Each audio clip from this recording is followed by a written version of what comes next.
Cuidado, hein, gente, com o que vai falar, porque tá gravando, hein? E aí já tá gravando. Então, boa noite também a quem está assistindo a reunião gravada. Estaremos aqui, né, nós da ABC2 Aracaju, estaremos conversando com David Monteiro sobre cosmovisão científica a partir de C.S. Lewis, né? Eu acho que ele vai tomar como base a obra, né, A Abolição do Homem. E aí, quero pedir para Mariane, que está fazendo a oração inicial, e aí, né, a gente já pode dar continuidade, viu, David? Só apresentando um pouquinho o David para vocês, né? Tava lá no cartazinho da gente. O David, ele é membro da Igreja Batista em Vilas Boas, Mato Grosso do Sul. E ele é doutorando em Química. Então, atualmente, ele tem se dedicado ao estudo da vida e da obra de C.S. Lewis, né? E explorando o conceito de relação entre ficção científica e literatura fantástica, com o conceito da imaginação e sua interface com a atividade científica. Então, acho que vai ser um bate-papo bem proveitoso, né? Vai ser uma exposição bem proveitosa e também, após, né, tudo que ele vai falar, a gente vai ter espaço, né, para quem quiser comentar, quem quiser adicionar alguma coisa e também fazer perguntas, tá bom?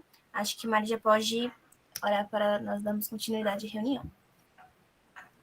Senhor, nosso Deus, nosso Pai, graça te damos, Senhor, por essa oportunidade que temos de nos reunirmos em diferentes cidades, em diferentes lugares, Pai, para aprender mais de Ti, para aprender mais sobre ciência, Pai.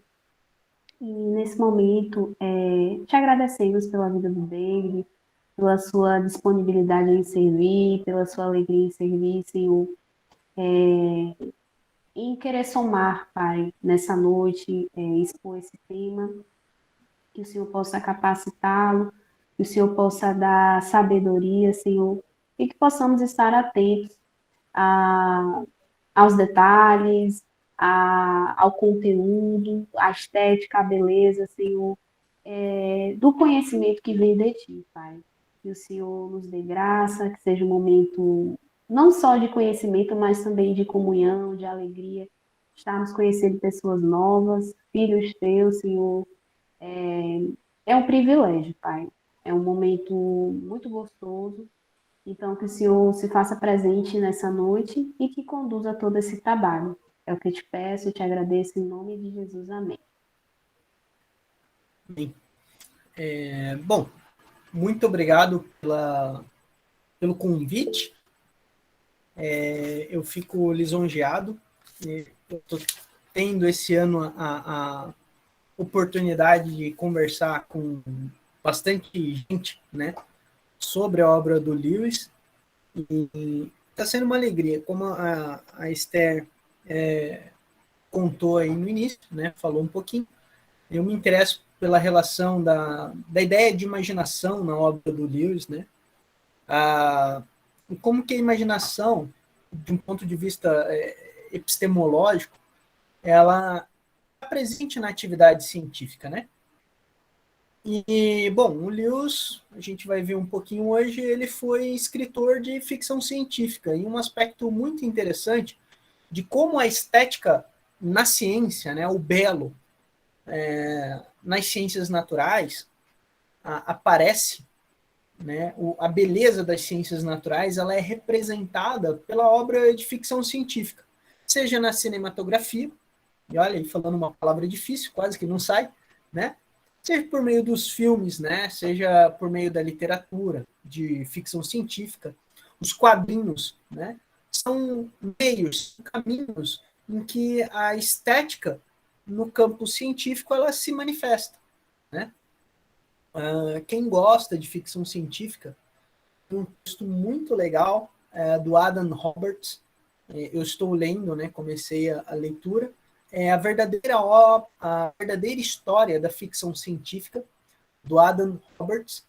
É um texto muito, muito, muito bacana e a tônica, o fio condutor da obra é que a ficção científica não é um gênero literário que surge no século XIX, como se pensava, né, inicialmente. Mas ela remonta justamente no período da reforma, da revolução científica, né? E também período da reforma. A gente tem ali no fim do século XVI, início do século XVII, a convergência de 3 correntes, né? É o fim da Renascença, né? A Revolução Científica, e nós temos o protestantismo. Nós temos a reforma protestante ocorrendo, né? Então nós temos ali essa junção de ideias e nós temos uma mudança na maneira como o mundo é visto, né? Então Adams Robert vai argumentar que, veja, a ficção, a obra ficcional nesse período, ela tinha uma natureza mística, uma natureza teológica muito proeminente, devido à visão de mundo majoritária que dominava o ambiente, que era uma visão católica, né? Ela era muito presente, essa dimensão mística, espiritual, era muito presente na literatura devido à visão majoritária, a visão de mundo majoritária naquele período. Com a mudança para um pensamento protestante, essa visão mais mística, né, e é mais ou menos o que acontece com a reforma do pensamento, né, com a reforma no campo científico, a gente tem aí uma maneira, um novo modo de ver a realidade, né, surgindo, que é uma percepção de mundo mais mecanicista, né? A maneira como via-se a natureza nesse período anterior, né, anterior ao século XVII, ao fim do século XVI, início do século XVII, ainda tinha muita influência do neoplatonismo, do pensamento católico, né? Então era uma maneira muito mais organicista de ver a manifestação da natureza. Já com a reforma protestante, a gente começa a ter uma visão mais mecânica da natureza, né? Isso para frente, já no século XVIII, vai se desdobrar numa percepção da natureza mecanicista, né? Que vai dar origem ao deísmo, né? Que é a noção de que existe um Deus que colocou o mundo para funcionar, mas ele se distanciou, ele não se relaciona. Então a dimensão pessoal de Deus ela é perdida já no século XVIII, século XIX, né? Nessa concepção mecanicista. Mas no século XVII nós temos os primeiros cientistas, como Robert Boyle, né? Francis Bacon, né? Um filósofo da ciência. Se a gente for usar de anacronismo, né?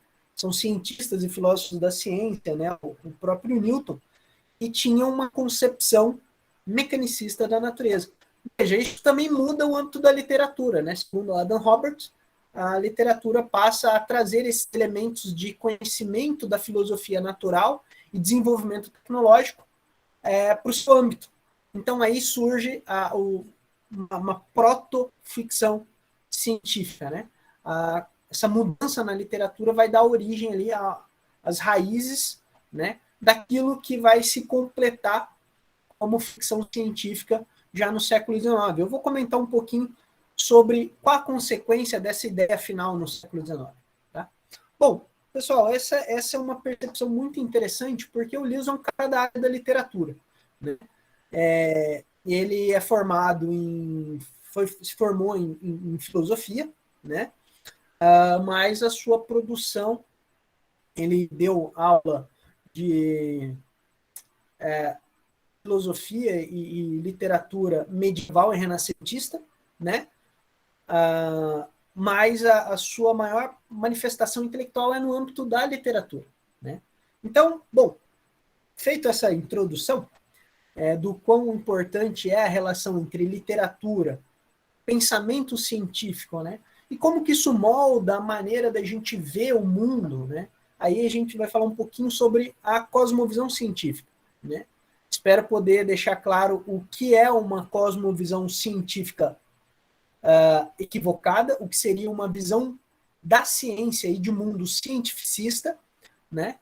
e o que de fato é uma cosmovisão científica que entende o limite da ciência, entende que a ciência é parte de um conjunto de conhecimento e que ela tem que estar em diálogo com outros campos de conhecimento, como a história, filosofia, teologia, se a gente quer construir, né, se nós quisermos assim construir um conhecimento complexo, né, da realidade, ter uma percepção mais holística, mais completa do mundo, né, entender e aproximar o que no século XIX, e o Adam Roberts ele argumenta, ele usa como argumento o texto do Snow, né, das duas culturas, em que nós temos no século XIX a clara divisão entre o que seria uma cultura científica e uma cultura humanística, né?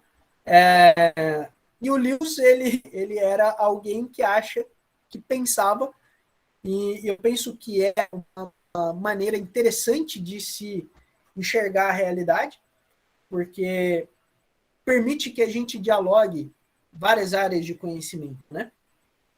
Que a gente traga para a formação daquilo que a gente está construindo enquanto conhecimento, a gente traga a contribuição de diversas outras áreas.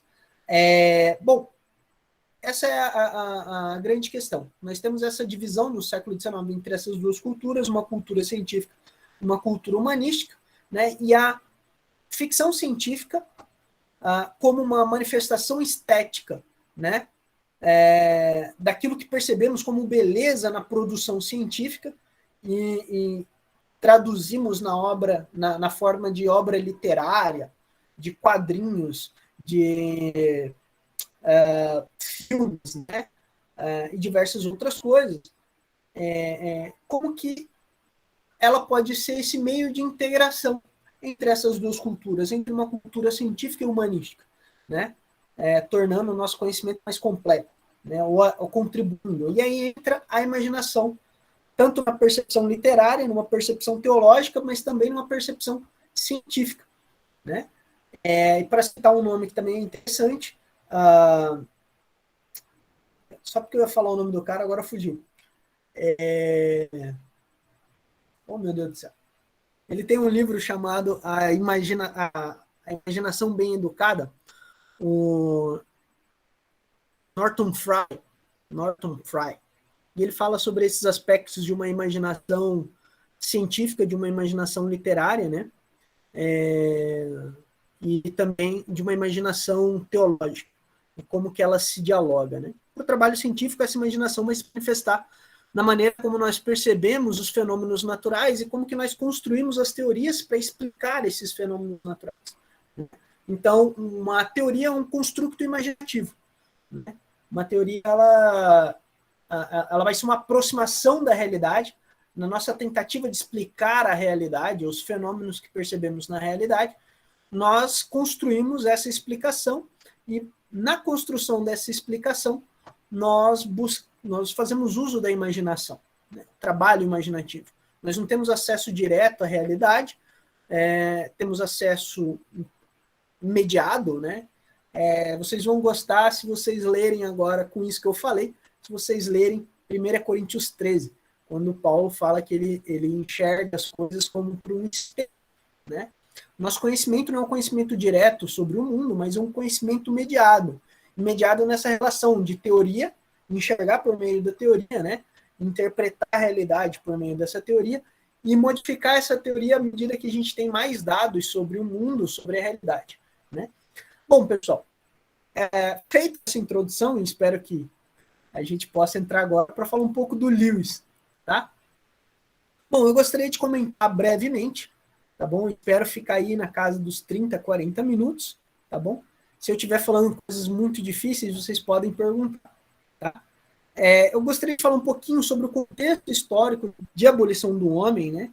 Que é o texto justamente onde o Lewis apresenta a percepção dele sobre a ciência, tá? Fala um pouquinho da ciência, né, e a cosmovisão, a cosmovisão científica, né, na crítica do Lewis, que ele apresenta na sua obra, tá? E a proposta do Lewis para a gente retornar a uma concepção de uma filosofia natural, né? Bom, Vamos falar um pouquinho, então, sobre o contexto. Pessoal, a abolição do homem foi escrita ali em meados de 39. Foi uma palestra, foi uma lecture que ele deu. E o principal ponto é o Lewis critica a concepção educacional, né, apresentada em um livro que ele teve em mãos, que ele chama de O Livro Verde. Né? Esse livro tem um nome, Controle da Linguagem, né? E nesse livro ele apresenta uma perspectiva da linguagem, né? da gramática, do inglês, que vai por caminhos de negar um realismo, de negar a percepção que a gente tem do mundo como sendo uma percepção real, né? Ele segue muito mais um caminho de que, olha, a linguagem ela apenas expressa afetos e sentimentos, ela nunca expressa uma realidade de fato. Então, aquilo que a gente aprende tem muito mais a ver com aquilo que a gente, né, fala e aprende, tem muito mais a ver com a nossa percepção do que com uma expressão real do próprio mundo, né? Do que a gente perceber a realidade do mundo, né? Então, a tônica do livro vai ser a crítica ao Livro Verde, né? Mas eu gostaria de, antes disso, explicar por que o Lewis ele vai se preocupar com ciência, no fim das contas, em a abolição do homem, né? Ele vai argumentar que esse relativismo na linguagem vai se deslocar para um relativismo na concepção moral. Então, o Lewis, a abolição do homem, além de uma crítica à concepção educacional, é uma defesa de uma moral tradicional, né? Fundamentada nas grandes tradições, e muitas vezes grandes tradições religiosas. Veja, a abolição do homem não é um texto que se propõe a ser uma obra apologética, tá?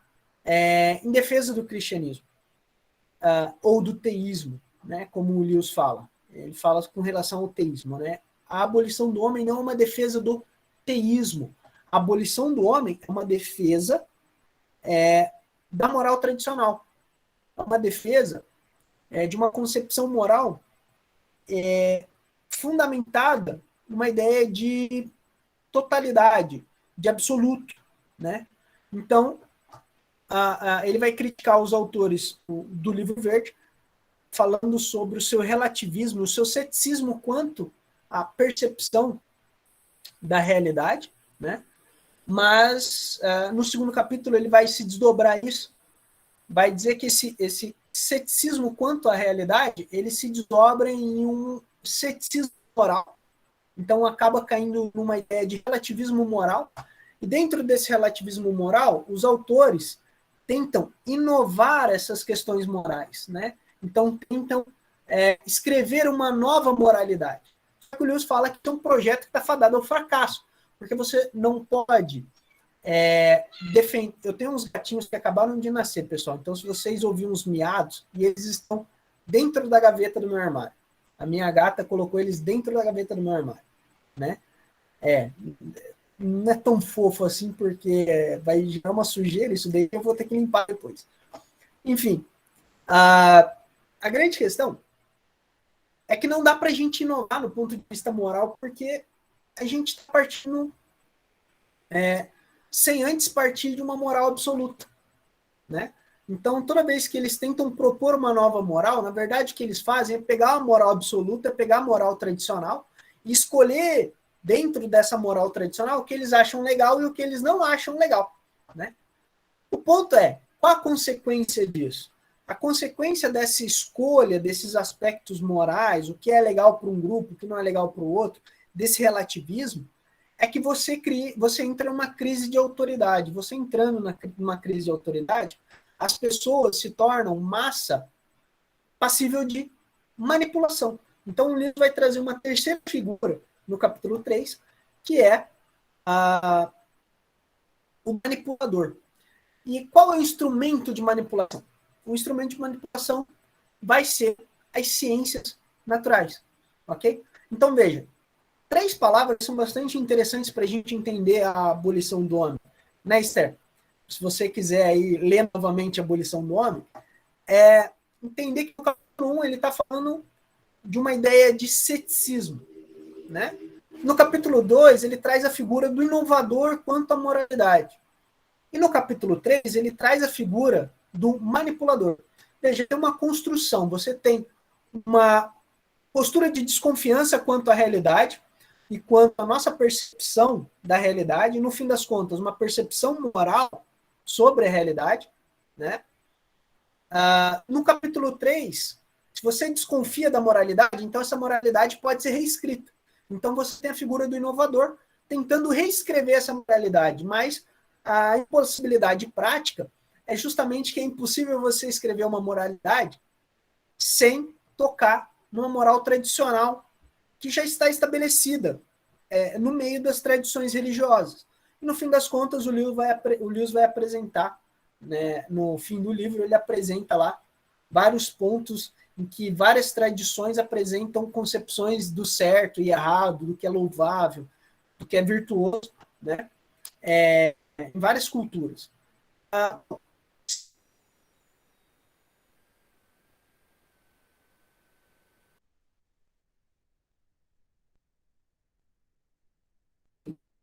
Inovação novidade,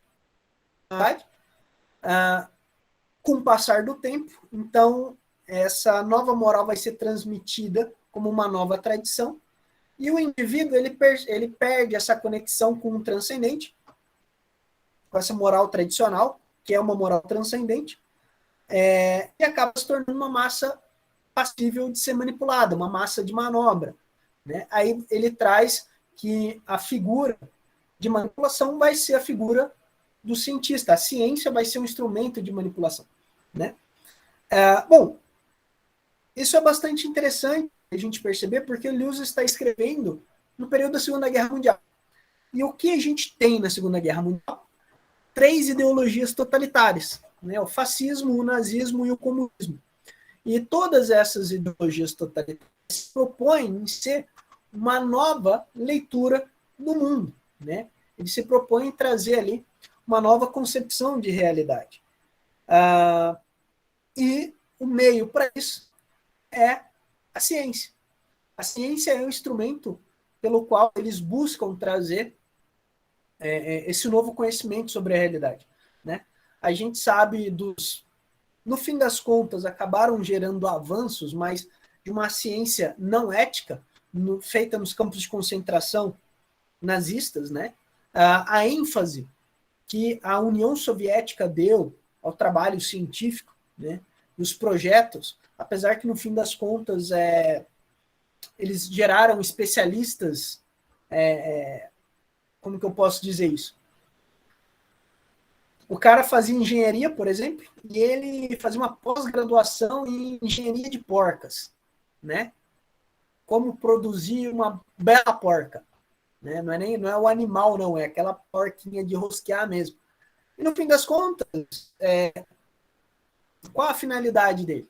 Então ele perde, ele se especifica demais no seu estudo e acaba perdendo ali a sua capacidade em outras áreas, né? Então a ciência, tanto na União Soviética, quanto na ideologia fascista, quanto no nazismo, era vista como esse instrumento, né? A ciência e o desenvolvimento tecnológico era visto como esse instrumento de manipulação. E a abolição do homem vai fazer justamente essa crítica, né? Bom, pessoal, veja, como que o Lewis apresenta essa crítica? Ele vai mostrar, ele vai apontar que o indivíduo que vai realizar isso é a figura do manipulador. Isso é a abolição do homem. Mas ele escreve a trilogia cósmica como uma obra, né, ficcional em que ele apresenta essa visão cientificista de mundo. Essa visão em que a ciência, e aqui o que ele está criticando não é o trabalho científico, mas é essa percepção de que a ciência é o único instrumento possível de se gerar conhecimento sobre a realidade, né? No fim das contas, acaba se tornando um instrumento de manipulação político e ideológico. E como que ele apresenta isso de maneira na sua obra literária, né? Ele apresenta essa crítica filosófica em Abolição do Homem, mas ele apresenta essa visão imaginativa na trilogia cósmica, né?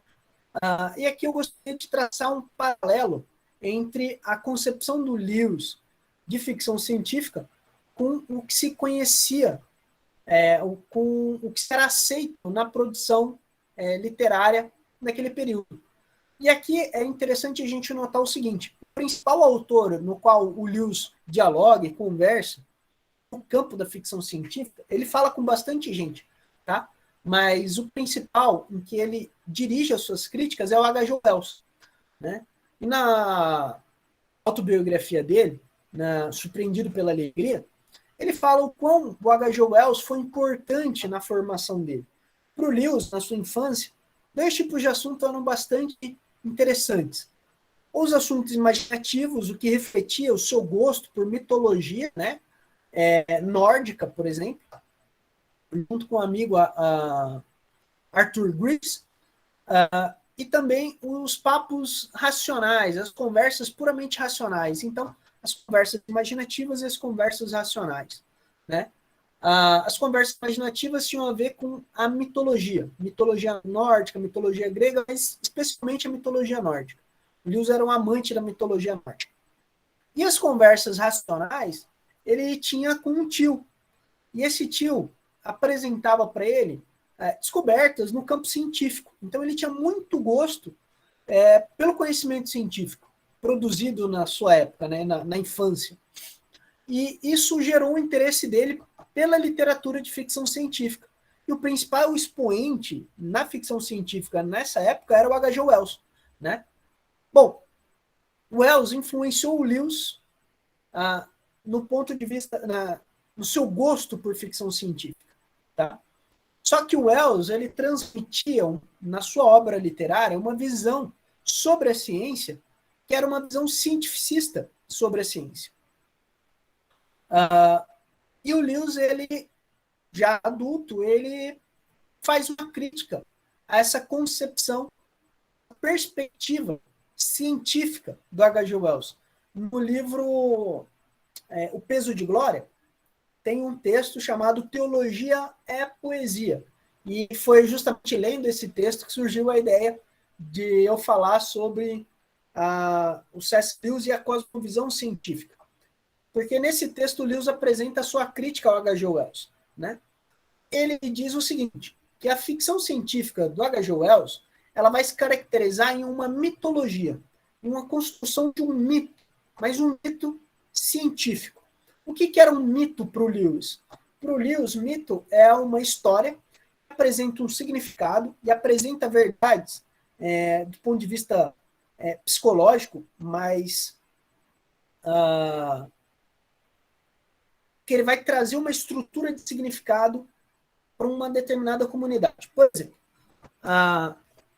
um grupo, as primeiras civilizações, elas crescem em torno de um culto, né? Esse culto vai se caracterizar na sua religião, mas esse culto ele tem um mito fundador de como o universo surge, por exemplo, né? Esse mito fundador é o que ajuda intelectualmente a essa cultura a ordenar as suas ações, ordenar, né, a esse grupo, né? Esse mito ajuda esse grupo a ordenar a sua cultura, né? A ordenar os seus hábitos, a ordenar os seus ritos, a ordenar suas práticas políticas, a ordenar toda a organização de uma sociedade. Então, o mito é justamente uma visão de mundo narrada que é transmitida de geração em geração e ajuda a transmitir um significado transcendente, né, para ordenar a vida dessa comunidade. Então, o que o Lewis está querendo dizer quando ele diz que o H.G. Wells, na sua ficção científica, ele constrói um mito, ele está querendo dizer que o H.G. Wells está transmitindo uma visão de mundo narrada por meio da sua obra literária. E o que caracteriza essa visão de mundo narrado? Pessoal, deixa eu só tomar um tereré aqui para molhar o bico, porque eu já estou falando há algum tempo. O tererê, né, na verdade. Há controvérsias quanto a isso. Enfim, Deide, você tem algum slide para mostrar? slide? Isso. Não Ah, tenho.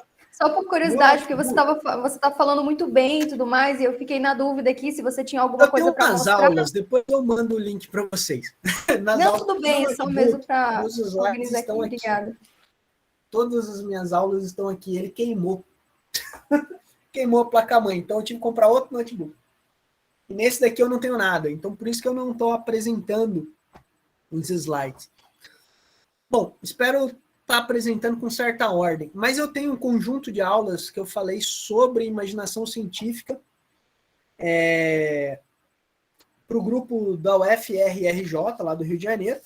Está no canal, tá? E tem uma aula que eu falei sobre a ficção científica do C.S. Lewis Talk. Eu mandei o link aqui, depois vocês repassam no grupo, tá bom?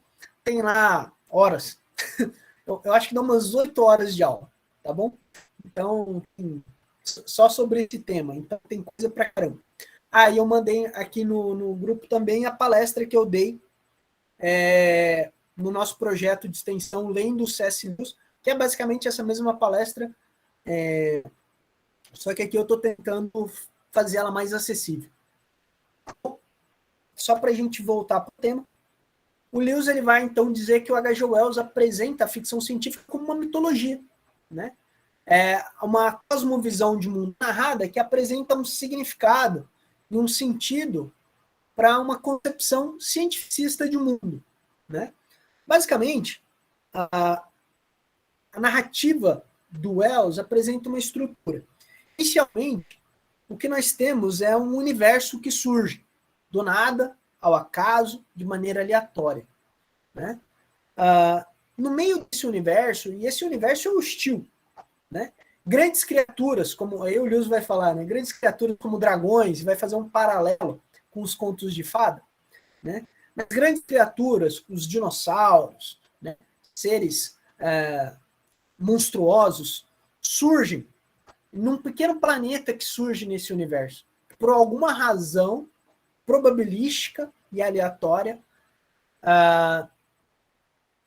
produz condições ideais para a existência de uma coisa chamada vida, né?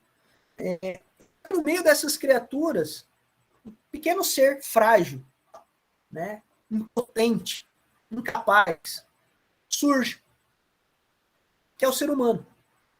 Só que pela sua inteligência, pela sua criatividade, né? Pelo seu trabalho, pelo seu esforço,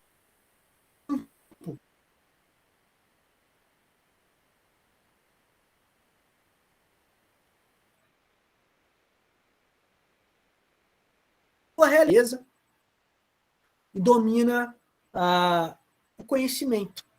E é por meio do conhecimento que ele se estabelece como rei sobre tudo, né? Então essa grande criatura acaba evoluindo pelo trabalho científico e se tornando um deus sobre toda a realidade. No fim das contas, a humanidade evolui e se desenvolve intelectualmente e desenvolve a ciência como um mito do progresso. E no fim das contas, ela domina toda a realidade e ela domina, de fato, todo o mundo. E domina a natureza. Ela cresce a tal ponto que ela domina a natureza. E dominando a natureza, ela se torna um deus sobre a natureza. Ela controla a natureza por completo. Porém, o Lewis fala que, bom, se a gente acabasse a história aqui, o ser humano dominando a natureza, essa história seria show. Né? Seria boba, uma história. Mas ela é uma reviravolta trágica. Esse indivíduo não é eterno. E por mais que ele cresça e se desenvolva e se propague, o próprio universo no qual ele existe, está contido, não é eterno. Esse universo está expandindo, resfriando, e como fruto de um processo antrópico, ele vai morrer. e vai congelar por completo. E a humanidade vai morrer. E no fim, a natureza que foi sobrepujada pelo ser humano, ela vence. E essa é a estrutura mitológica e narrativa apresentada pelo Lewis na perspectiva científica do H.G. Wells. Lewis argumenta que o Wells, então, vai apresentar essa estrutura narrativa de um universo hostil, né, onde surgem criaturas monstruosas, mas essa criatura frágil e pequenina, o ser humano, ele sobrepuja todo o universo, toda a natureza, por meio do seu progresso científico. Veja, aí a gente tem o quê? No fim das contas, esse progresso científico ele vai se separar com a própria força da natureza, que é a sua capacidade dissipatória de energia, né? O seu processo antrópico, que vai fazer com que o universo chegue ao fim novamente. Né? Pessoal, essa é a narrativa. Se você lê lá Carl Sagan, Stephen Hawking, né, o Richard Dawkins, o Daniel Dennett, se você pegar essa trupe ateísta moderna, aí, essa é a cosmovisão que eles transmitem. E eles transmitem essa cosmovisão como uma cosmovisão científica. Né? E é justamente esse o aspecto. No texto Teologia não é poesia, e ele não está aqui, senão eu iria fazer a citação dele. Enfim, o que o Lewis vai dizer? Ele vai apresentar essas duas cosmovisões narradas, e essas duas cosmovisões em contraste. A cosmovisão cientificista e a cosmovisão teológica. A cosmovisão que o Lewis defende é uma cosmovisão que parte de um pressuposto teológico. Né? O Lewis ilustra essas duas cosmovisões como a nossa percepção. A percepção dos seres humanos em dois estados. Em um estado de sono e um estado desperto. Ele apresenta a visão da ciência como um estado, a visão dessa cosmovisão, essa cosmovisão cientificista, né? Essa cosmovisão do H.G. Wells, como um estado sonolento. Né? O que ele quer dizer com isso? Ele fala mais ou menos assim, o ser humano, enquanto dorme, ele sonha. Nesse sonho, ele usufrui de todas as suas capacidades imaginativas. Só que quando ele acorda, ele pode recordar de algumas partes desse sonho. Porém, enquanto ele está sonhando, ele não abarca a realidade de quando ele está acordado. Então ele fala o seguinte, a visão cientificista, ela enxerga, basicamente, ela enxerga a realidade em parte, ela enxerga apenas uma parte, é como se fosse um indivíduo que está sonhando. Ele não enxerga a totalidade do mundo, da realidade. Ele só tem a perspectiva do sonho dele. Porque é uma perspectiva fragmentada, é uma perspectiva, é uma parte da percepção do mundo. Né? A perspectiva teológica, ela é um indivíduo desperto, acordado. O indivíduo desperto e acordado, ele percebe toda a realidade em volta, bem como ele percebe o seu sonho. Entende? Então, o que o Lewis está querendo dizer? A ciência, ou a perspectiva cientificista, ela, por pensar, por partir do materialismo filosófico, ou seja, de que a única realidade, de fato, que existe é a realidade material, ok? Ela é incapaz de abarcar uma realidade teológica. Enquanto que a percepção teológica de mundo, né, ela é capaz de fundamentar o trabalho científico, historicamente, o que nós percebemos, os grandes cientistas, eles fundamentaram a sua atividade intelectual em crenças teológicas. Né? A doutrina cristã da criação, por exemplo, oferece os fundamentos para uma epistemologia da ciência. Então, essa posição desperta, a percepção teológica, ela é capaz de abarcar uma visão, a ciência como parte da realidade, bem como ela é capaz de abarcar todas as outras partes da realidade. Né? Porque ela é uma percepção muito maior. Então, o Lewis, ele acaba finalizando, é um texto conhecido e eu gosto bastante, o texto Teologia é Poesia, vale muito a pena a leitura. Ele acaba finalizando assim: creio no cristianismo como creio no sol. Não porque eu vejo, mas que por meio dele eu vejo todas as outras coisas. O cristianismo é justamente esse sol que ilumina toda a realidade e nos ajuda a enxergá-la melhor, ok? É a lente que coloca a bagunça do foco da nossa percepção em ordem. A bagunça da nossa percepção, ela foca e coloca em ordem. Então, o cristianismo é a cosmovisão que melhor se adequa à realidade, né? Veja, vocês conseguem perceber isso ou eu compliquei demais a minha explicação? O que o Lewis está querendo dizer, pessoal, tanto na sua crítica ao cientificismo e à abolição do homem, quanto ao que ele traz na sua obra ficcional, onde ele apresenta o materialismo filosófico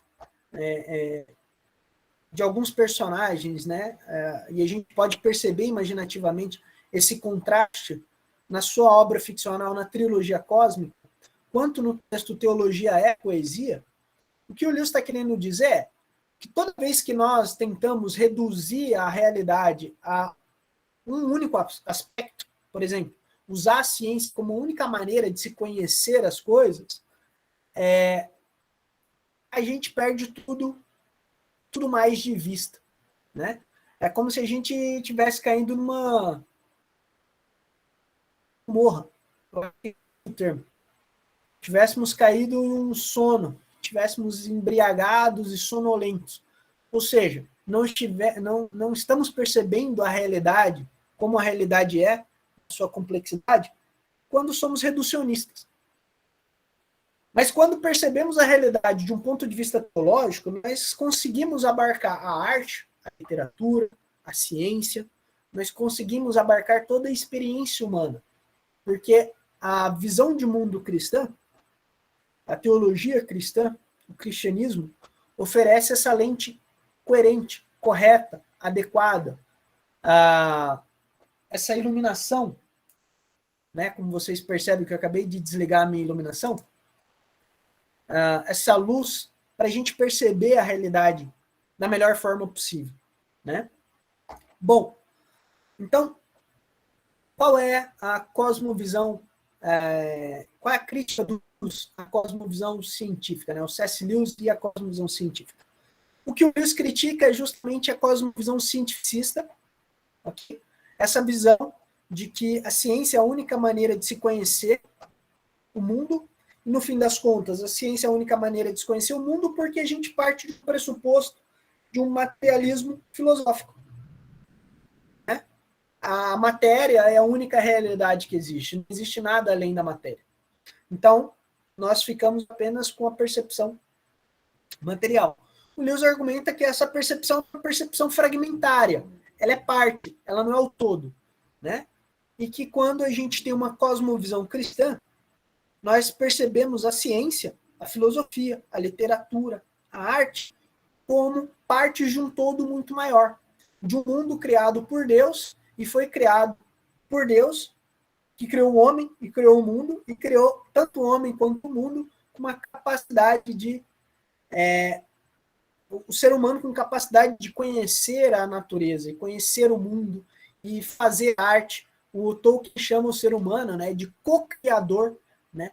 Aquele que cria a partir da matéria que o próprio Criador criou. Ok?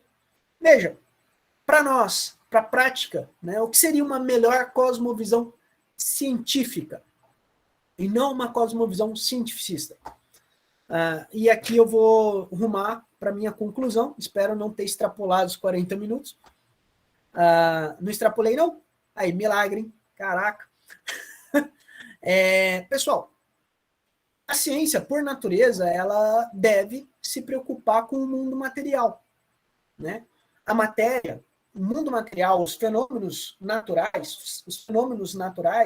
né, é o objeto de estudo da ciência. Então, a ciência, por natureza, ela deve aderir a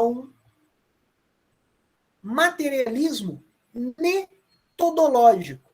Ou seja, a ciência deve pressupor a matéria como objeto de conhecimento científico e construir o seu conhecimento sobre a matéria a partir da própria matéria, né? Então, nós devemos usar de um materialismo metodológico, entendendo que a matéria é o objeto de estudo das ciências naturais. Mas a ciência não necessariamente, ou a ciência, ela não aceita exclusivamente a matéria como a única realidade, né? Ela estuda a matéria, mas ela se foca na matéria. Ela não exclui o que está para além da matéria. Então, o trabalho científico não deve adotar necessariamente um materialismo filosófico. Materialismo filosófico é uma cosmovisão materialista, é uma cosmovisão cientificista. Veja, eu estou falando de metodologia, de modo de construção de conhecimento a partir da matéria. Metodologia, materialismo metodológico. É assumir que a matéria, o mundo material, é o objeto de estudo das ciências naturais. Materialismo filosófico é uma visão de mundo, é uma filosofia, que assume que a matéria é a única realidade. E quando a gente faz ciência a partir do materialismo filosófico, nós fazemos ciência cientificista. Nós fazemos ciência achando que a ciência é o único modo de se conhecer, né? E aqui eu gostaria de ilustrar, tanto do ponto de vista filosófico, né, como de uma obra de arte. Ontem eu assisti A Chegada, né? E A Chegada tem paralelos muito interessantes com a obra do Lewis, Além do Planeta Silencioso. Basicamente, na obra do Lewis, o personagem principal, Hanson, ele vai para um outro planeta e é um filólogo. Ou seja, ele é um estudioso da linguagem, da língua, né? E ele vai para um outro planeta e lá ele começa a entrar em contato com os seres desse outro planeta. E é um planeta não caído, que não sofreu a queda, ok? Se vocês quiserem entender melhor isso que eu vou falar, vai na minha aula sobre a teologia cósmica, que eu apresento a obra do Lewis lá no canal. C.S. Lewis Talk. Estou me sentindo maior youtuber agora. Vai lá, se inscrevam. Tá? Daqui a pouco eu vou colocar Patreon lá para vocês me sustentarem. Brincadeira, pessoal. Veja, o Hanson chega no planeta, ele começa a lidar com outras criaturas, ele começa a perceber a estrutura gramatical da língua, né? Na chegada, você tem seres que vêm de outro planeta e eles estacionam na Terra em vários pontos e uma estudiosa da língua é chamada, agora Louise, acho que é o nome da personagem. E ela é chamada justamente para entender a linguagem desses alienígenas, né? E tanto ela quanto um físico são chamados. E o físico, ele fala uma coisa que representa a cosmovisão cientificista. Ele diz que a linguagem não é o fundamento da civilização. Ele fala, é a ciência o fundamento da civilização, né? Não é uma estrutura de significado e comunicação, de conhecimento, que é o fundamento da civilização, mas é uma maneira como nós interpretamos o mundo material, o fundamento dessa civilização. Ou seja, esse personagem está expressando a visão de material, né? Não que você não pode ter uma filologia histórico-materialista dialética, uma coisa assim, né? Tem. Você tem métodos materialistas para estudar filologia, né? Noam Chomsky é um autor que vai nessa linha. Bom, com isso eu quero ilustrar que essa visão de mundo cientificista, essa visão de mundo que considera a matéria um único meio, a única coisa que existe, e a ciência um único meio de se conhecer, né? Ela é expressa nessas obras ficcionais. Pessoal, como que nós devemos ver, então, desenvolver uma cosmovisão científica, né? Nós devemos adotar um materialismo metodológico como maneira de se conhecer o mundo natural, a partir tomando a matéria como seu objeto, mas entender que a ciência possui seus limites, e os seus limites estão contidos nos limites do objeto que ela estuda. A ciência só lida com o mundo material. A ciência não fala com autoridade do que transcende o mundo material. Ou a ciência não pode dizer nada sobre o que é moralmente certo ou errado. Mesmo que as neurociências, mesmo que o estudo da psicologia, elas possam apresentar dados, né? Mas é a filosofia e a teologia a dimensão da discussão da moralidade. É por isso que o Lewis, na Abolição do Homem, ele vai dizer que o homem, né, a abolição do homem é justamente ele luta para dominar a natureza, mas acaba sendo dominado pela própria natureza. No fim das contas, o homem, quando a ciência se torna um instrumento de manipulação, é a natureza humana que acaba dominando. E o domínio do homem natural, para usar a linguagem de Paulo, é o domínio que considera todos os outros como inferior, mesmo aqueles que são iguais. Né?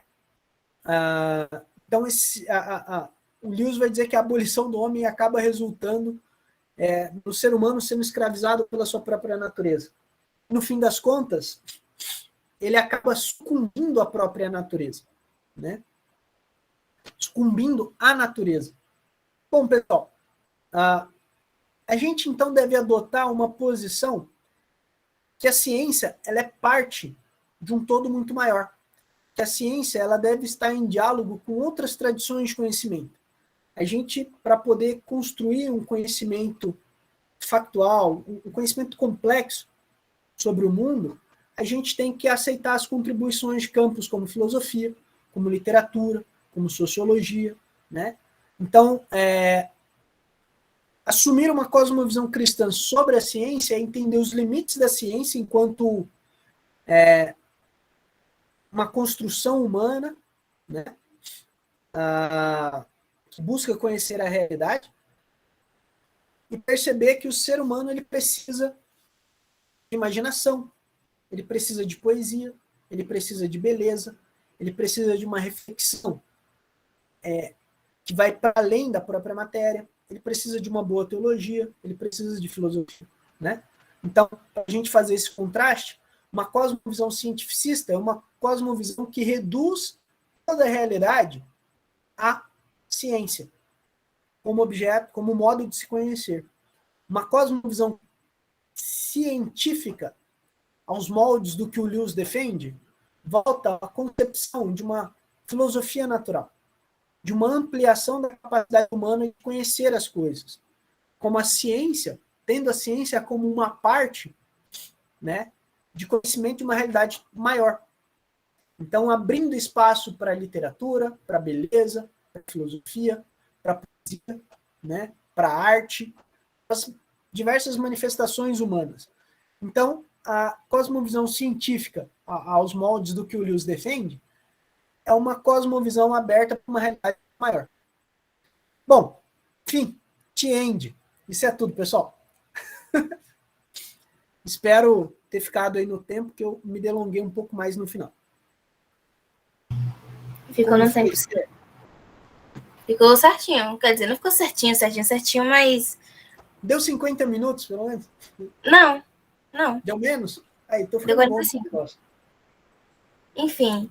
E aí, gente, o que vocês acharam? Nos conte. Alguém tem alguma pergunta para o David? Acho que a gente vai. Um de cada vez, hein, gente? Para não tumultuar.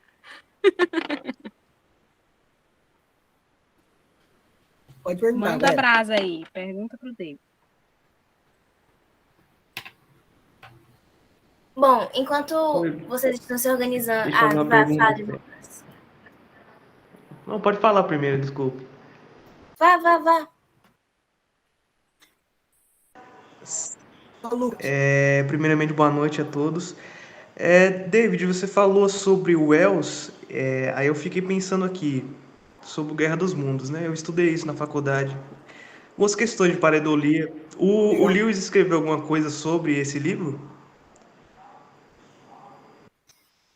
Sobre Guerra dos Mundos, cara, especificamente,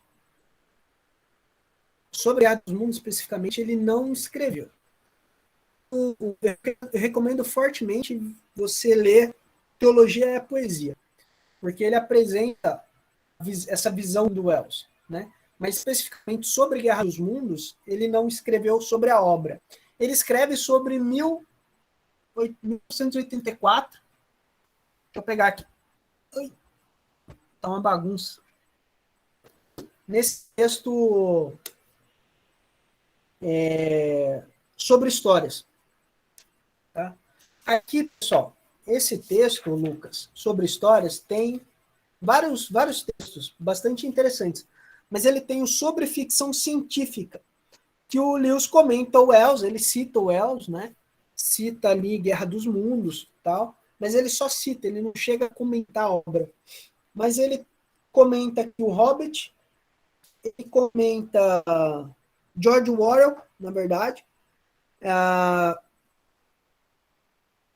Ele vai comentar sobre o George Orwell, se não me engano, ele vai falar um pouquinho sobre a preferência dele, eu acho que pela Revolução dos Bichos, com relação a 1984. Mas é uma questão de preferência dele. Ele vai falar sobre O Senhor dos Anéis, que ele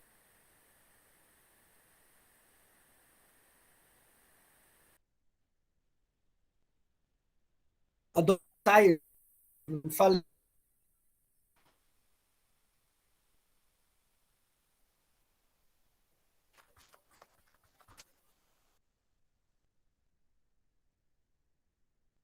O David está travando para vocês também. Aqui também. Sim. Ações,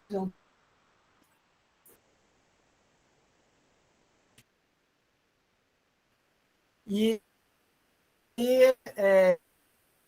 na literária, você que eu me recordo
Oi, David, tá me ouvindo?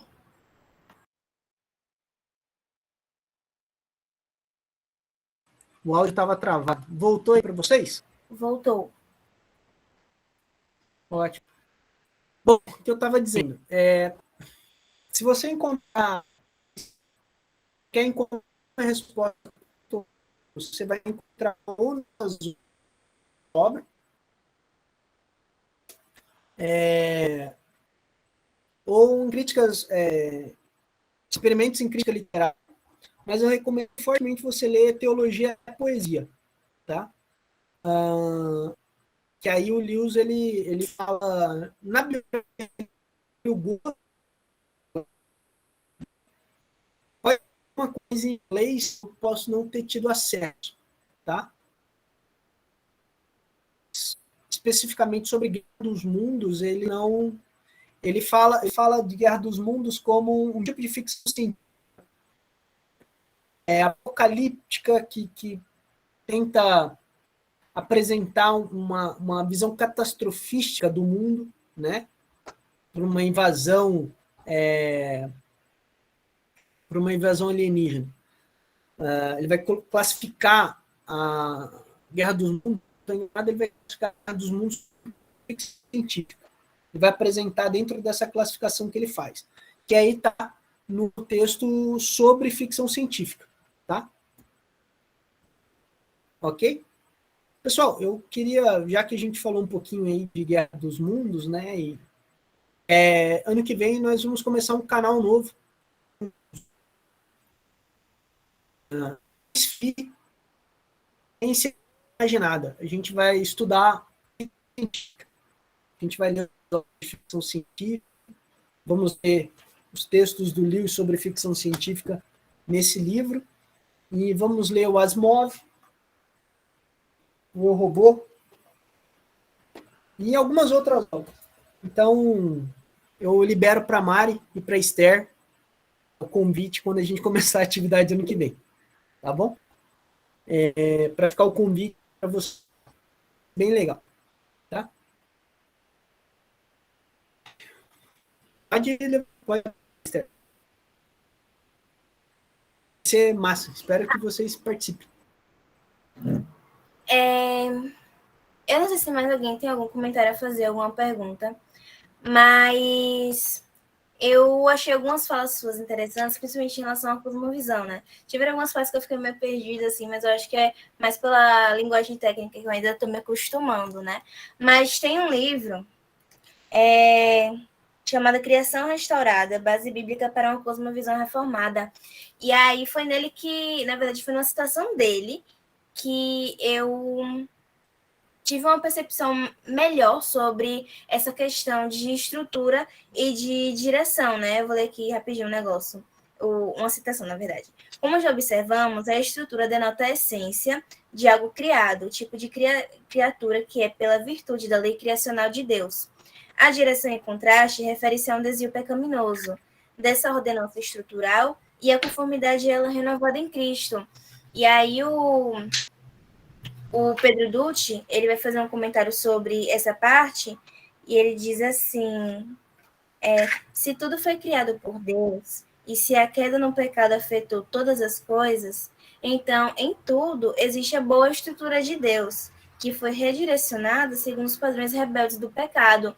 Então, durante suas falas, eu estava anotando aqui algumas coisas, eu entendo a ciência sendo uma parte da revelação de Deus, e é algo que todo mundo pode fazer, é algo que todo mundo tem acesso a esse tipo de conhecimento e a esse tipo de produção científica, só que é a partir da nossa percepção, a partir da lente cristã, como você falou, que a gente vai conseguir enxergar a impressão divina nessa revelação.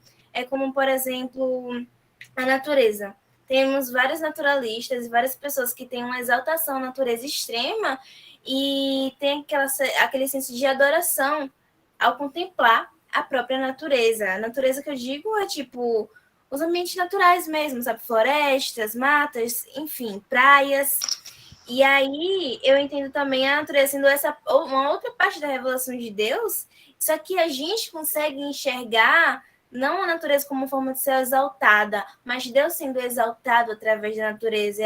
A partir da ciência também enxergo isso, mas entendendo essa questão da estrutura do direcionamento, Deus ele derramou a sua graça sobre nós para que nós conseguíssemos entender e enxergar dessa forma. Mas o pecado, ele distorceu isso de fato, ele deturpou essa visão e esse acesso científico, que torna de fato como se fosse um apagamento de Deus nas interpretações mais seculares ou até mesmo no produzir científico de uma maneira cientificista, né?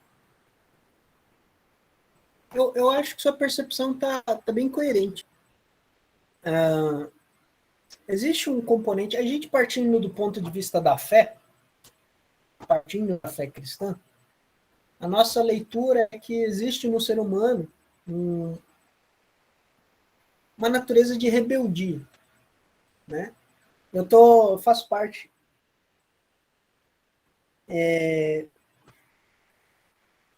cometer uma imprudência esse domingo na igreja.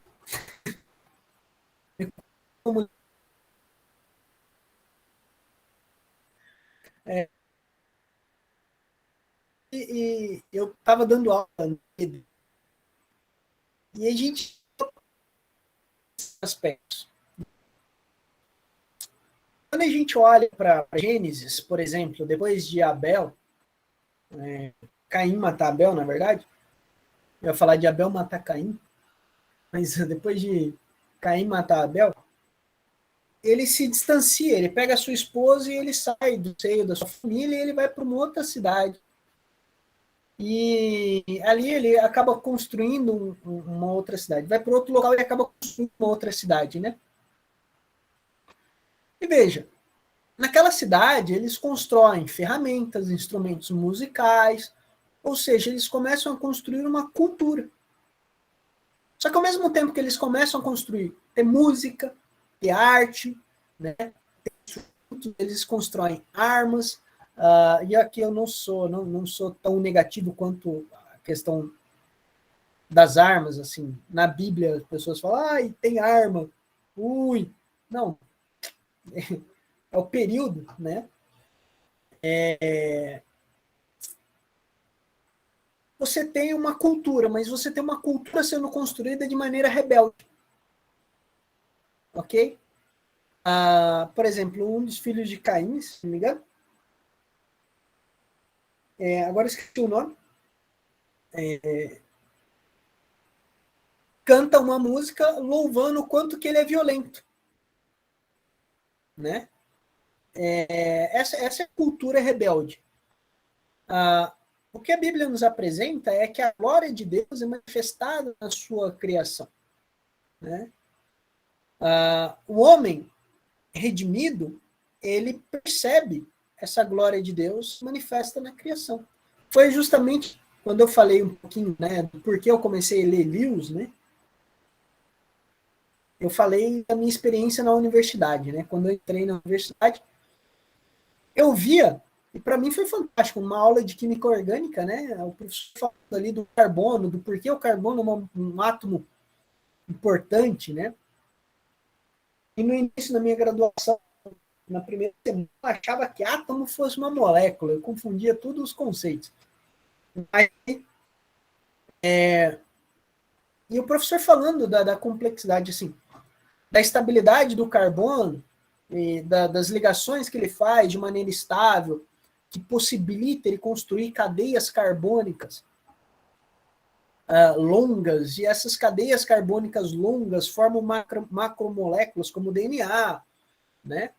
Vai gerar uma diversidade de estruturas químicas, né, de componentes químicos fundamentais para a vida. E eu fiquei encantado com aquilo. Eu falei, caraca, cara, Deus existe, entendeu? Eu entrei na universidade querendo saber se Deus existia. Ó, todo errado. Aí a questão foi que eu fiquei maravilhado. Mas, ao mesmo tempo que eu fiquei maravilhado, quando eu fui fazer iniciação científica, um amigo virou e falou para mim, cara, eu não entendo como que você é religioso, você faz ciência, cara. Aí ele começou a me dizer como que a ciência, ela contribui para você não crer em Deus. O que nós temos aí? Ele é um homem que ele vai enxergar o mundo por meio da fé cristã, por meio da fé. Ok? Então a fé, o cristianismo adequa a maneira como ele enxerga a realidade. Né?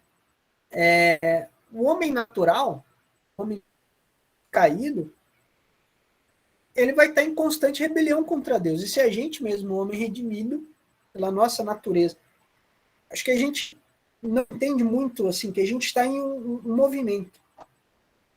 A gente creu, foi salvo, né? Foi redimido, mas a gente não chegou no estado de consumação de todas as coisas. Nós ainda estamos contidos na história, então vivemos um processo. Então, o nosso estado de rebeldia, a nossa vida é meio que assim, né? Um momento a gente está meio bravo com Deus, outros momentos a gente está entre a aceitação de fato da fé e manifestações momentâneas do homem natural, a nossa rebeldia. Mas a pessoa não convertida, ela realmente está em rebelião contra Deus. E a sua história de vida vai gerar essa lente, né, pela qual ela enxerga as coisas. Que é gerando essa visão de mundo, essa maneira de ler o mundo, né? Toda a realidade que ela percebe vai ser uma realidade em rebeldia. Ela vai ver beleza no mundo? Vai, porque a beleza do mundo está aí. Ela é objetiva na percepção. Não estou falando em termos conceituais, tá, galera? Porque eu tenho um amigo que é professor de música, então ele é bem classicista com relação à estética. Eu falo, cara, eu aprecio o Bach, não sou grande entendedor, e ele é especialista em Bach, né? Ele é violonista, então ele é especialista no Johann Sebastian Bach. Ele é doutor em música, pró-reitor aqui da UFMS. Só que assim, eu gosto de punk rock. Então, em termos estéticos, claramente você tem uma beleza magnífica, que é a obra de Bach, mas você tem, do outro lado, diametralmente oposto, é o que ele poderia considerar como uma manifestação rude de uma estética. Então, assim, a gente tem beleza no mundo, ok? E é interessante a gente perceber a beleza, porque a gente reconhece quando algo é feio, sabe? Então, assim, em contraste, perceber a beleza em contraste, né? Senão nós não teríamos essa percepção de distinção. Gosto de punk rock, mas óbvio que Johann Sebastian Bach é muito mais bonito, entendeu? É de uma beleza muito maior, muito mais exuberante. Bom, eu só quero ilustrar isso, uma maneira de que existe isso, só que, veja, a maneira como a gente aceita isso como uma obra de Deus, como algo que aponte para Deus, de fato aponta. Tem um autor chamado Roger Scruton, ele tem um livro, A Alma do Mundo, basicamente assim, ele não é cristão, mas ele defende uma concepção estética bem interessante, e que eu acho que os cristãos que trabalham com estética podem, talvez, usufruir da obra dele, né? Mas ele vai dizer, esse livro A Alma do Mundo, ele vai defender o senso como a beleza nos guia para uma percepção de belo. Bom, eu não sei se ele era cristão. Eu já ouvi falar que ele era católico, frequentava a igreja católica, mas não era de fato um cristão. Já me falaram que ele era deísta, né? Mas se ele é de fato cristão ou não, aí é outra história. Agora, que ele tinha uma aceitação cultural da fé cristã, né? Factual. Agora, se ele, tipo assim, é interessante a gente pontuar isso. Se ele aceita Jesus como Senhor e Salvador, é muito diferente de se ele aceita a moralidade cristã como um guia, um norte, uma tradição de conhecimento no qual ele estabelece a vida dele. Entendeu? Então, por exemplo, eu posso estar no Japão e estabelecer a minha ordem de vida no Zen budismo. E assim, eu pratico karatê, o karatê é muito influenciado pelo Zen budismo. O Budô, né, nas artes marciais japonesas, tem uma raiz muito forte no Zen budismo. Só que assim, eu não necessariamente eu preciso acreditar em Buda. Entende? Então você pode ter a religião católica ou o cristianismo como uma aceitação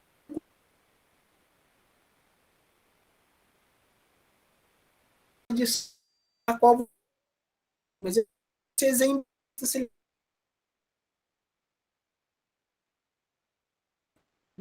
ele em algum outro Deus para ter uma tradição de vida, uma tradição cultural.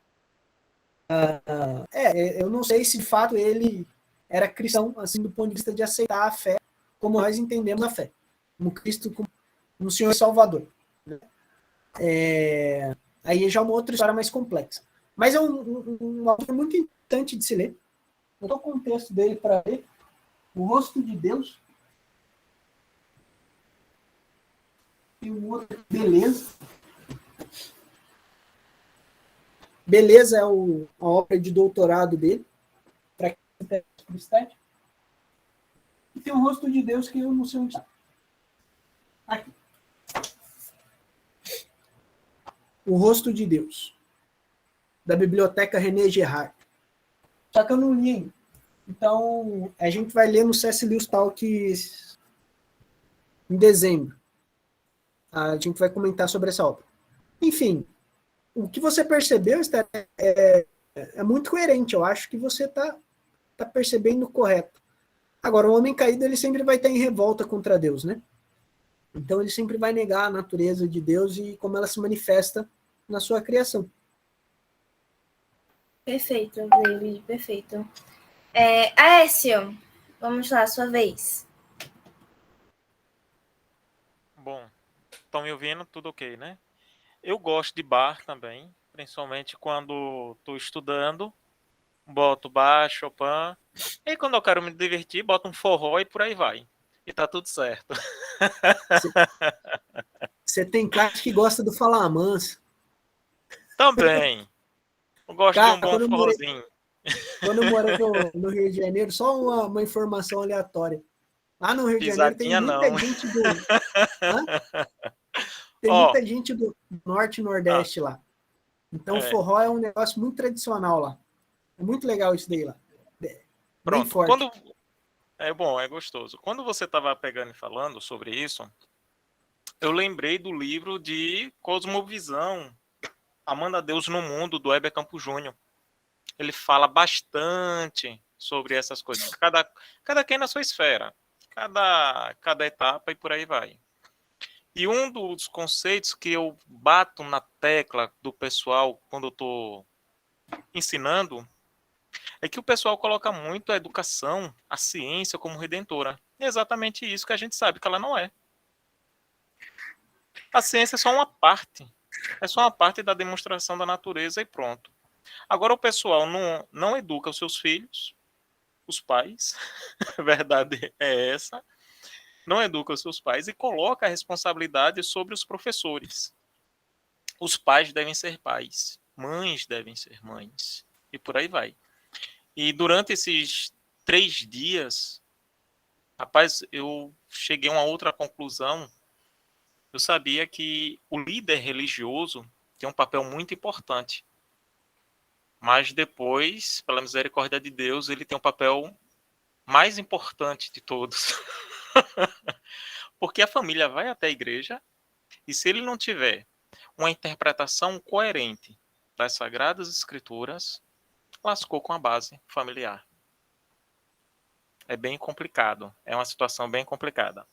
E um outro contexto que eu queria falar para vocês, que nós estávamos falando sobre fé, de um modo geral, é o livro do Frank Ferreira, Pilares da Fé. É muito bom mesmo. Retrata sobre isso, David, do qual você estava falando, e tanto esse do Heber Campos Júnior. Eu ainda não terminei de ler o Pilares da Fé, mas até o momento está sendo maravilhoso. A mente expande de uma forma muito boa mesmo, viu? Era basicamente... última pergunta. Afinal, Susana, o que iria acontecer com Susana em Nárnia? Eu acho que a Susana caiu. Rapaz, eu vi uma história ontem eu estava lendo, Nárnia, né, no Instagram, disse que Lewis, ele iria escrever um livro, mas só que Lewis morreu antes. Aí, será que Susana ficou perdida no meio do caminho? Caiu realmente. Então, Lewis foi arrebatado. com relação a essa leitura do Aos Gatos, com relação a essa leitura do texto de Nárnia, essa pergunta é uma pergunta muito... Mas só para a gente pontuar aqui, antes de eu chegar nessa parte, o que você falou sobre a questão da formação é extremamente importante, né? Eu acho, assim, eu penso que dentro da família, os pais, em especial o pai, né? Mas os pais, eles são responsáveis, e de fato, né? Eu acho que o texto bíblico apresenta isso, responsáveis por guiar espiritualmente os filhos, né? Então você tem aí um sacerdócio familiar, né? Onde os pais são responsáveis. A igreja, ela tem a sua contribuição, né? E na educação e na formação dos filhos, os pais têm essa responsabilidade muito maior, né?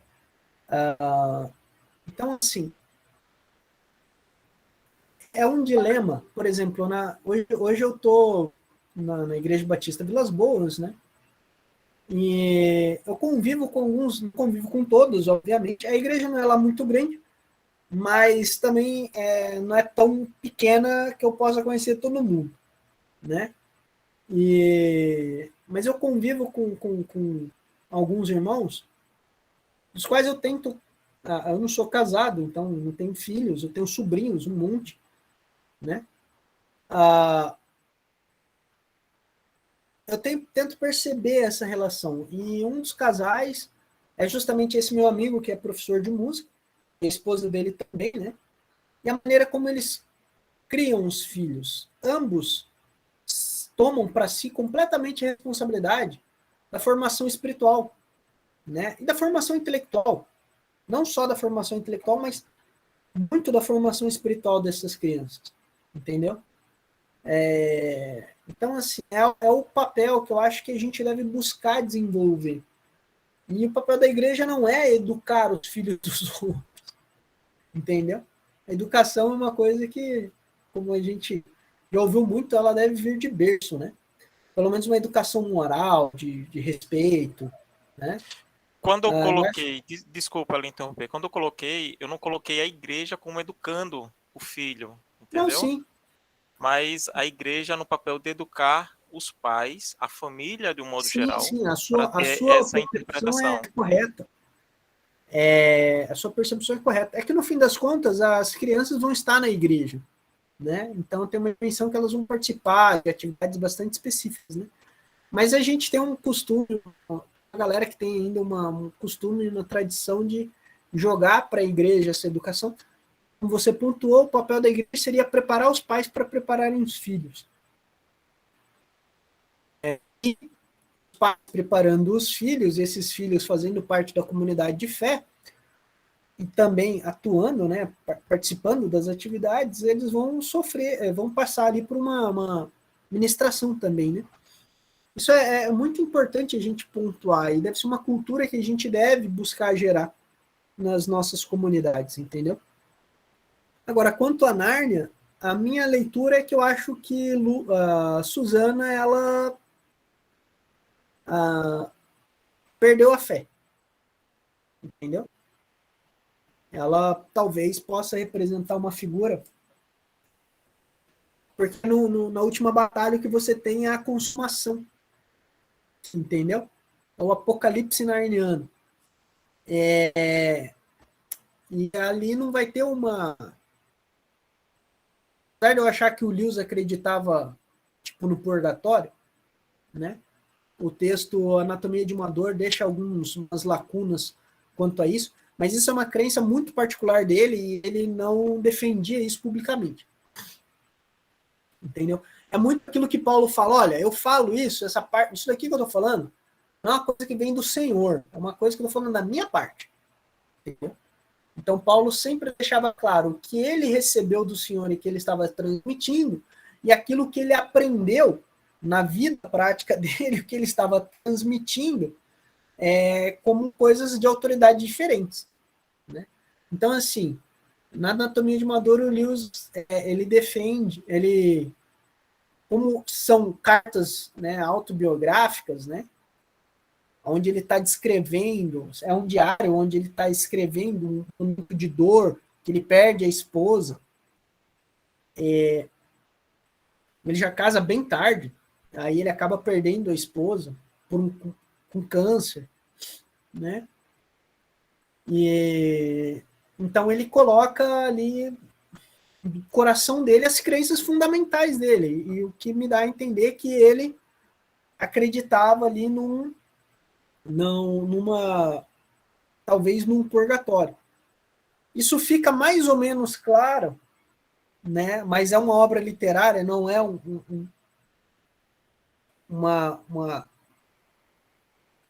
uma explicação teológica do próprio Lewis, no Grande Divórcio, né, ou no Grande Abismo. Eu prefiro o termo Grande Abismo, o nome é o Grande Abismo,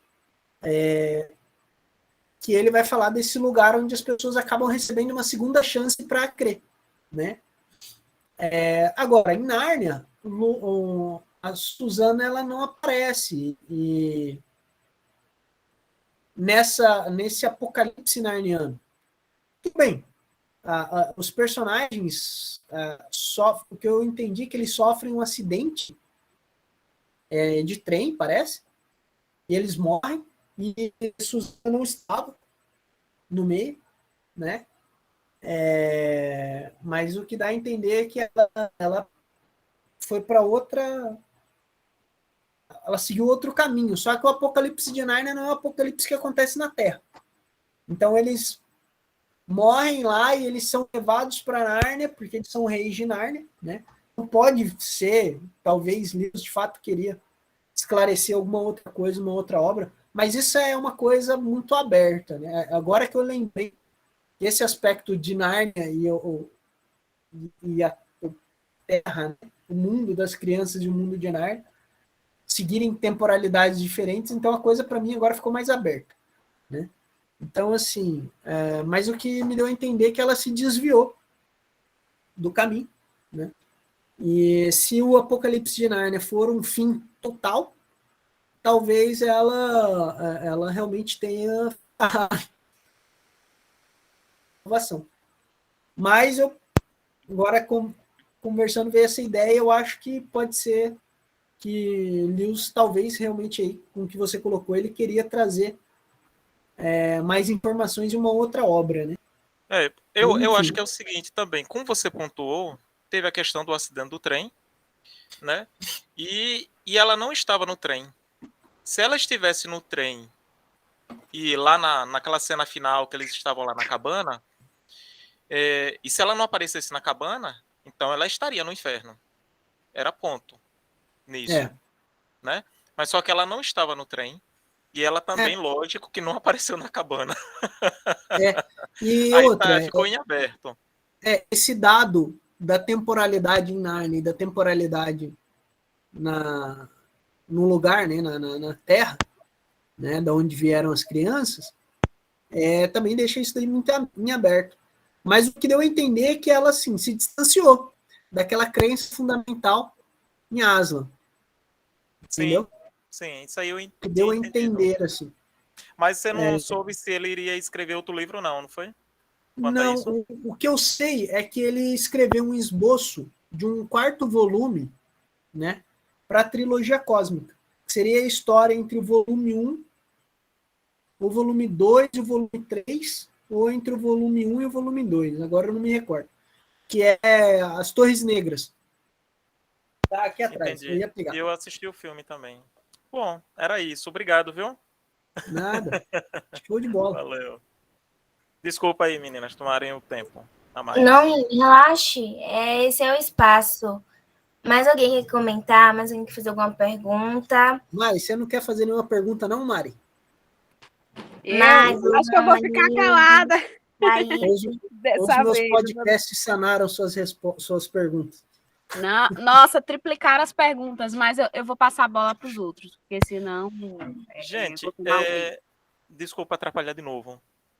Eu não sei se vocês colocaram aí, mas eu gostaria de saber a questão do cristianismo na visão africana. Veio muita Écio, coisa, não foi? aproveitando que você falou isso, seria bom se mais pessoas tivessem aparecido, ou então se a gente tivesse falado isso logo no início. Mas a gente está com um planejamento já para as programações da ABC2, Aracaju, para o ano que vem, e a gente vai fazer alguns estudos em cima do livro de Gênesis. A gente vai retratar várias questões, várias questões. Tem questão científica e física a respeito da criação, a respeito do dilúvio, tem questão social, tem questão de linguística, tem questão de engenharia. Então, a gente está fazendo todo um planejamento de diversas áreas do conhecimento e acadêmicas também em cima do livro de Gênesis. Então, vai chegar um momento, já adianto, que a gente vai falar das sociedades em Gênesis, e provavelmente isso vai desembocar também no contexto africano e no cristianismo na África. Não sei se você tem uma questão mais específica, mas caso tenha, pode falar comigo que o planejamento está sendo feito, mas já adianto que é sobre esse livro, né? A gente vai passar um ano todo falando sobre, eu acho que serão...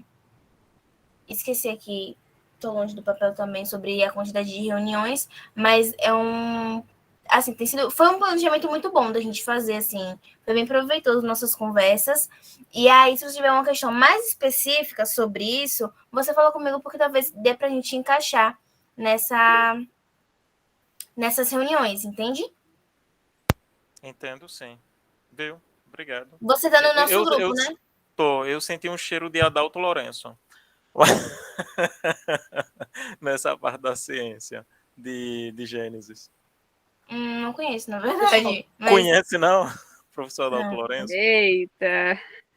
Ó, polêmica então, aí, polêmica Mariane. Vou preferir ficar calada.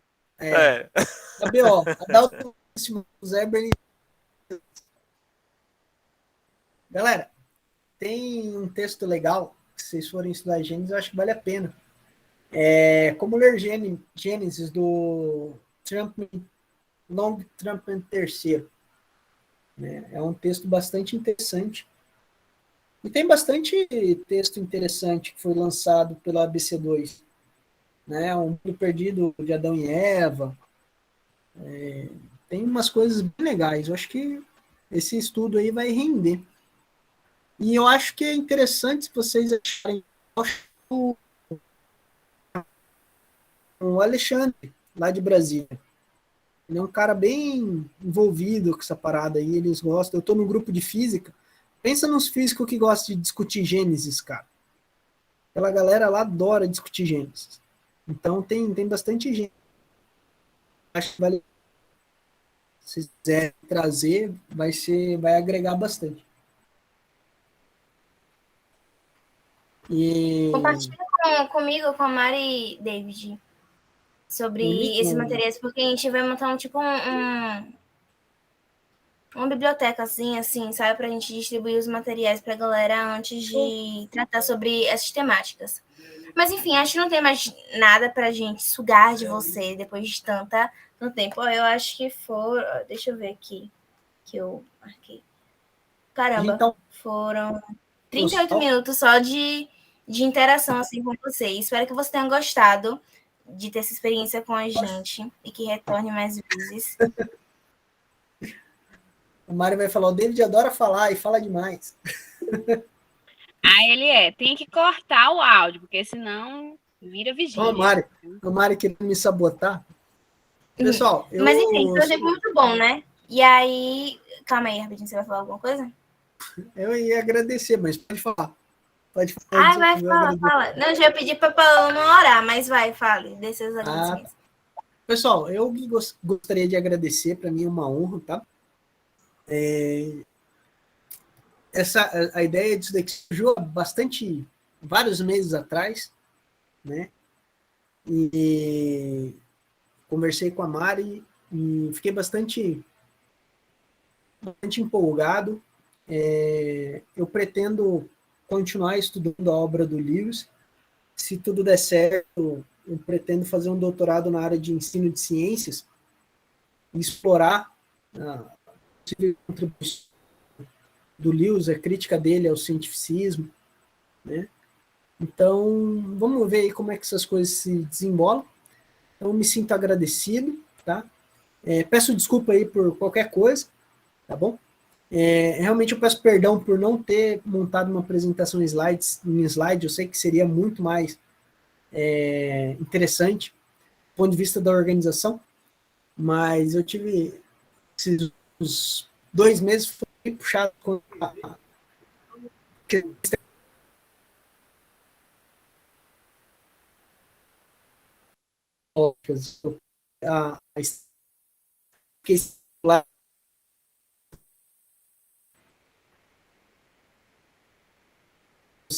à disposição se vocês precisarem de alguma coisa, o grupo de campanha está à disposição também. E, bom, eu acho que esse meio virtual possibilita a gente esse tipo de interação, esse intercâmbio muito rico para os grupos da BC2, né? Eu estou em outros grupos também de tecnologia, de física, e um grupo de ciências naturais, e está sendo muito legal, tá? Então me coloco à disposição para o que vocês precisarem, tá bom? E gostaria de agradecer mais uma vez, agradecer aí pela oportunidade. Muito obrigado, galera. Ô, David, eu que te agradeço, a gente que te agradece, e assim, fique tranquilo na questão do slide. Eu acho que você, por não ter ficado tão preso a uma estrutura assim, acho que foi muito mais orgânico, assim. Eu, pelo menos, gostei bastante. Olha que eu sou adepta aos slides, viu? Foi maravilhosa essa exposição, muito obrigada. Eu sou adepto ao papel e ao gogó. Por natureza. Mas é isso, pessoal. Muito obrigado mesmo. Massa, agora vou David, pedir obrigado, viu? Valeu Oi. aí, cara. Abração. Vamos fazer uma oração agora Até para o final. ano. Vamos fazer uma oração final agora com Paloma, viu, gente? Obrigada a todos desde já. Pois é, David, a gente que agradece, foi muito bom ter você aqui hoje apresentando aí pra gente. Vamos orar, amém? Senhor Jesus, nós te agradecemos, Pai, por esse momento de comunhão, por esse momento de aprendizado aqui, compartilhando conhecimento, para a tua honra e glória, Pai. Te peço que você esteja abençoando o David, Deus, dando cada vez mais sede de conhecimento, dando mais sabedoria, que o Senhor possa estar conduzindo ele no meio cristão e no meio científico, assim como todos aqui, Deus.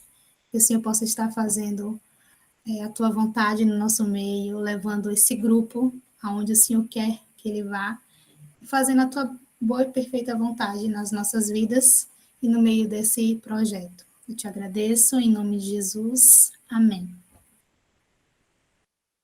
Amém, gente. Ei, vamos fazer um print de quem está aqui.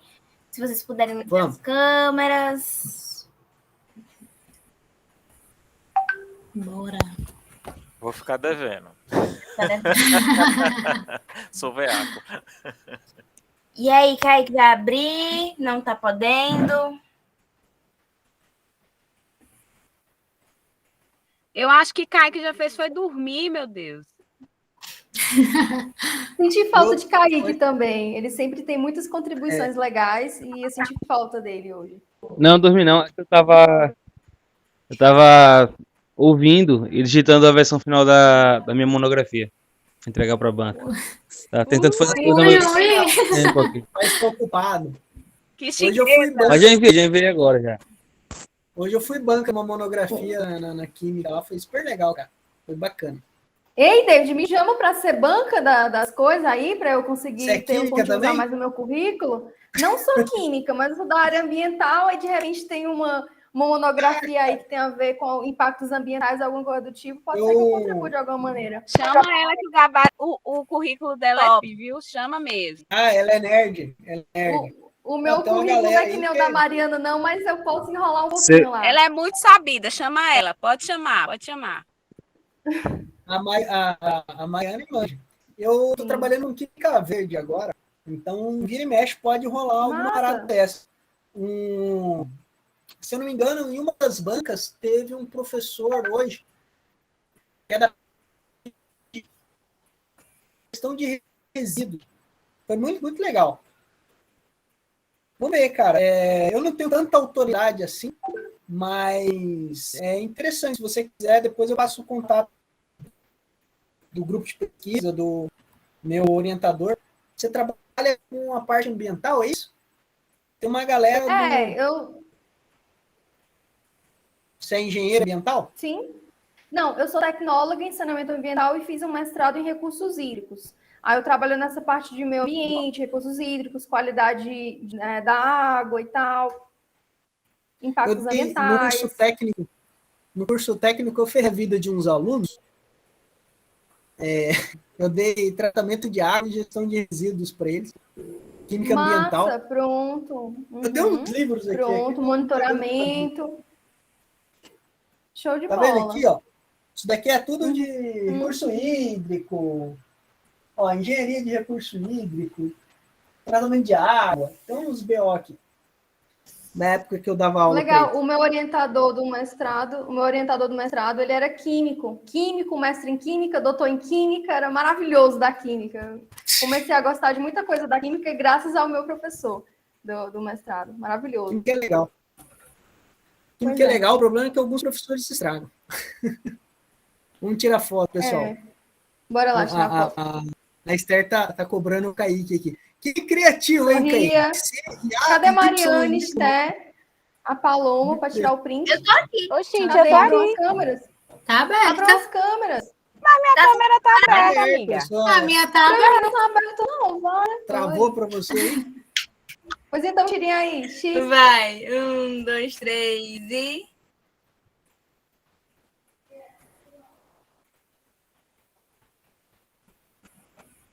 Eu também tirei um aqui. Oi. Pronto, agora apareceu a Esther, mas eu não tô vendo a Mariane, não tô vendo mais o David, nem Paloma. Amiga, paga essa internet aí, mulher. Não sei por que não tô... O que você tá fazendo aí, cara? Ai, meu Deus, não tô vendo.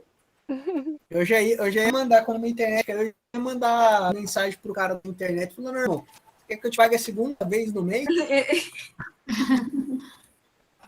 Ó, gente, e todos foram para suas casas, né? É isso, muito obrigada. Eu ainda nem saí de casa. Também.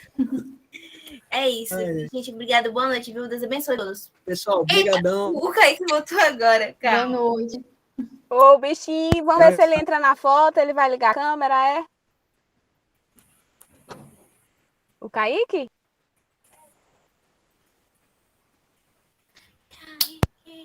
Kaique, você tá vivo? Fale.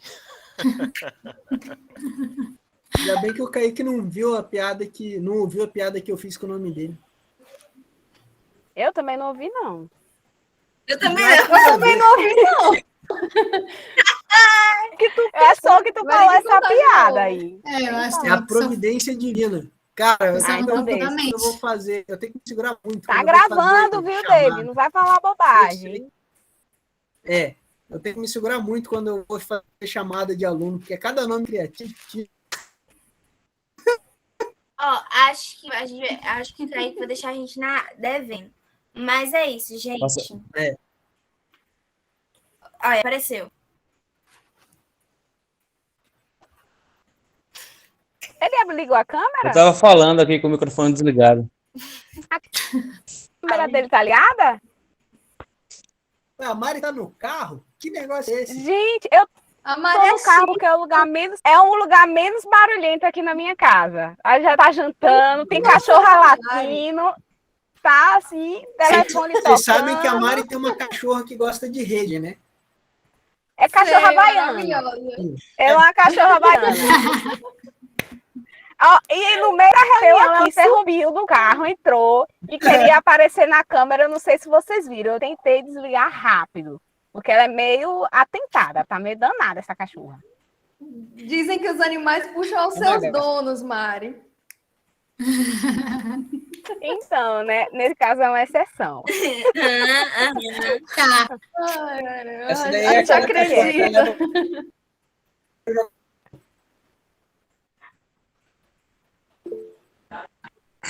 É É a o quê? cadela que você leva para jogar bola. O áudio Aí cortou. apareceu. Olha, aí, é o Uma camisa no jovem. filósofo, gente. Apareci, mas tá meio escuro ainda, né? O Kaique é Não filósofo. apareci de verdade. Você é filósofo, Kaique? Sou não. Faço educação física, tem nada a ver. Olha. Não, o Ele pessoal faz nem educação achava que eu ia física fazer só para educação física. disfarçar. É, Ele faz educação física só para disfarçar. é realmente um disfarce de Kaique. Vamos tirar outra foto, vai. 1, 2, 3 e... Aqui foi. X.